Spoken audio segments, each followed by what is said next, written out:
So it will be a relief for the employees of the Office of the Vice President. And well, so far, dahan-dahan naman na bumabalik yung mga tao sa trabaho, except for Yusek Lopez, kasi meron siyang parang 3 weeks na sinabi ng doktor na kailangan niya, meron ata siyang PTSD, parang post-traumatic stress na disorder. So, hanggang ngayon, hindi siya makakabalik ng trabaho. But even then, nag-file na siya ng indefinite leave sa Office of the Vice President. But I'm sure it will be a relief to them because every week sila noon nag-express sa akin na bakit ganito yung buhay namin, bakit ganito yung ginagawa sa amin, bakit ganito yung pakiramdam namin para kaming mga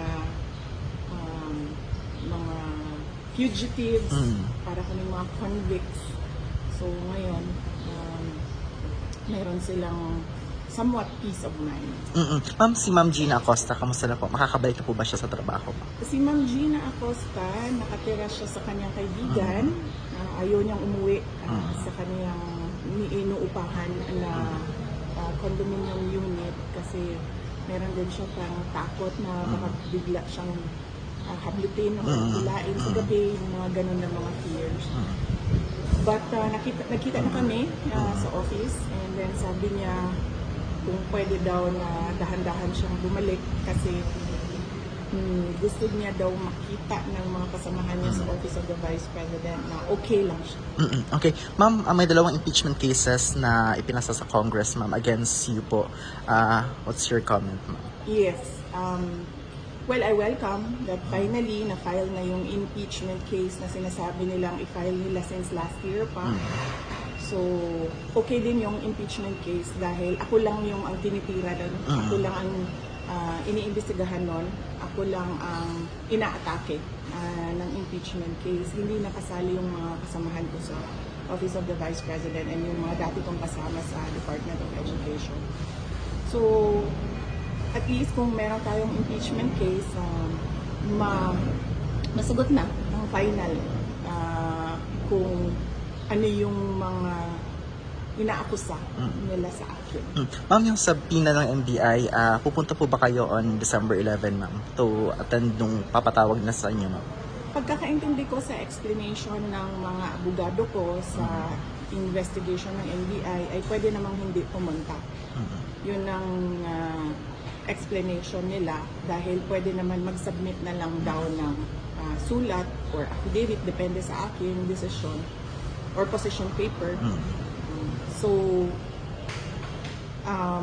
hindi din ako makapunta kasi, well, unang-una na yan, tapos pangalawa, meron kaming Thanksgiving na mga activities sa December 11.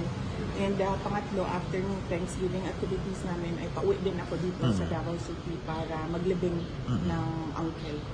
Ma'am, may sinagawang VP Sara Ride ng weekend, ma'am, in Davao and Cebu and other areas, ma'am, sa buong bansa. Ano yung sasabi na sa suporta ng mga tao sa inyo at sa OVP, ma'am? Oo, nagpapasalamat ako sa suporta, sa patuloy. Nagpapasalamat ako sa patuloy na suporta ng ating mga kababayan sa akin, sa mga kasamahan ko sa Office of the Vice President and sa opisina ng pangalawang Pangulo ng ating bansa.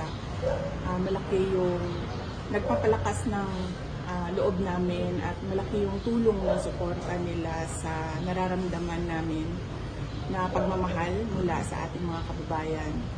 At humingi ako ng pasensya sa stress, lalo na sa mga senior citizens. Marami akong nakakasalamuha or na nakikita sa daan na nagsasabi sa akin na nasistress kami sa ginagawa sa iyo. Humihingi ako ng pasensya sa kanila na hindi ko rin naman gusto na umabot ng ganito. Pero meron talagang panahon sa buhay ng isang politiko na merong mga pinagdadaanan. Kaya humingi ako ng pasensya, lalong-lalo na sa mga senior citizens, sa stress that I caused them. Ma'am, one last. Nagpahayag yung INC, ma'am, na magsiset sila ng rally to support yung inisyu na statement ni Pangulong Bongbong Marcos na hindi dapat na i-pursue ang impeachment against po sa inyo, ma'am. Anong sasabi niyo sa pahayag ng INC, ma'am. Yes, oo, naiintindihan ko yon na gusto ng INC ng kapayapaan sa ating bansa dahil alam nila kapag merong kapayapaan, susunod din yung kaunlaran ng ating bansa. Kaya naiintindihan ko yung pagsuporta nila sa opisina ng ating Pangulo, sa opisina ng Office of the Vice President kasi yun din naman ang gusto ng lahat ng mga kababayan natin na merong kapayapaan at merong tuloy-tuloy na kaunlaran sa ating bansa. Ma'am,